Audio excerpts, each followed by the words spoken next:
Слово предоставляется президенту Республики Узбекистан господину Шавкату Мирзияеву. Пожалуйста, уважаемый Шавкат Миромонович.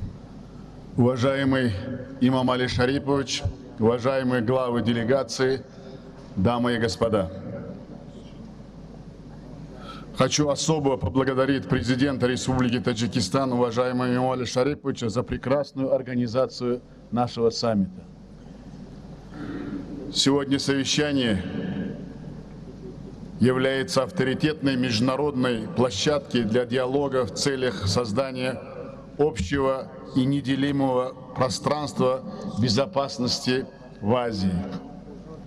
Уважаемые участники саммита, современная система международных отношений характеризуется растущей нестабильностью и непредсказуемостью. Страны азиатского континента, обладающие колоссальным экономическим и интеллектуальным потенциалом, сталкиваются с серьезными вызовами. Это прежде всего проблемы экологии, демографии и миграции, низкий уровень жизни и образования.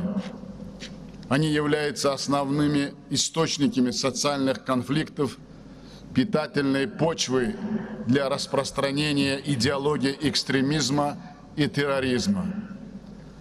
Особую озабоченность также вызывает процесс радикализации среди молодежи. Но самое главное, сегодня мир переживает кризис доверия. А ведь доверие между странами и народами – это важнейшее условие обеспечения безопасности и устойчивого развития. Все мы видим ужесточение конкуренции между мировыми центрами сил. Более того, некоторые эксперты даже допускают вероятность ее перерастания в открытые вооруженные противостояния. Самое страшное, в общественном сознании притупляется ощущение огромной опасности этой глобальной угрозы. На наш взгляд, для преодоления кризиса доверия и укрепления безопасности в первую очередь требуется создание благоприятных условий для развития человеческого капитала. В этой связи деятельность нашего совещания, основанная на взаимном уважении и коллективной ответственности, становится как никогда востребованной. Уважаемые главы делегаций, для дальнейшего укрепления мер доверия и безопасности в Азии представляется важным следующее. Во-первых, ключевым фактором стабильности на азиатском континенте является урегулирование ситуации в Афганистане. Мы приветствуем переговоры в любом формате, если они нацелены на достижение мира. В этом плане с удовлетворением отмечаем результаты трехсторонних встреч по Афганистану с участием России, Китая и Соединенных Штатов.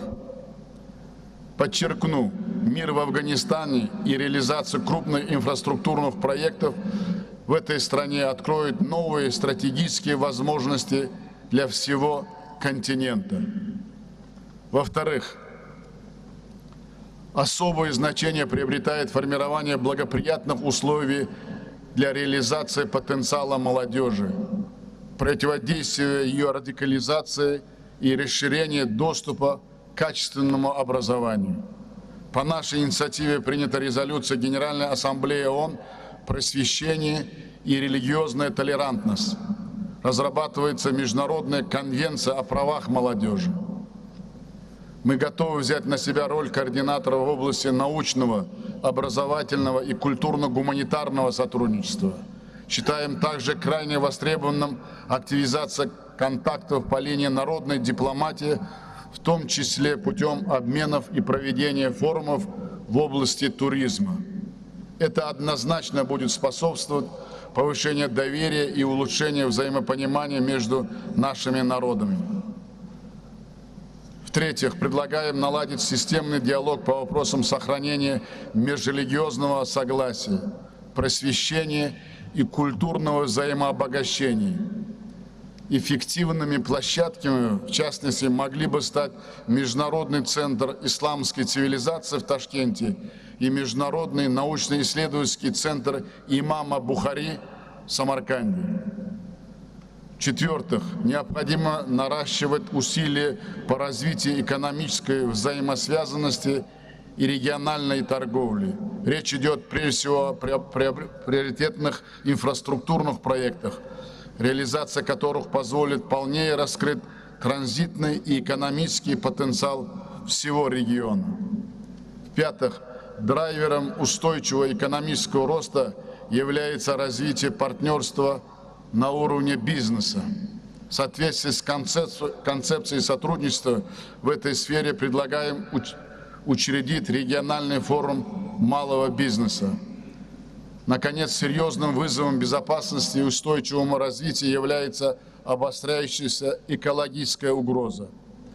Проблема Арала сегодня является экологической и гуманитарной катастрофой планетарного масштаба. Она уже привела к тяжелым последствиям для генофонда, жизни и здоровья населения Приорала. Считаем важным объединить усилия в преодолении последствий аральской катастрофы. Именно в этих целях по Организации Объединенных Наций создан многопартнерский трастовый фонд для мобилизации донорских средств и реализации конкретных проектов при Арале.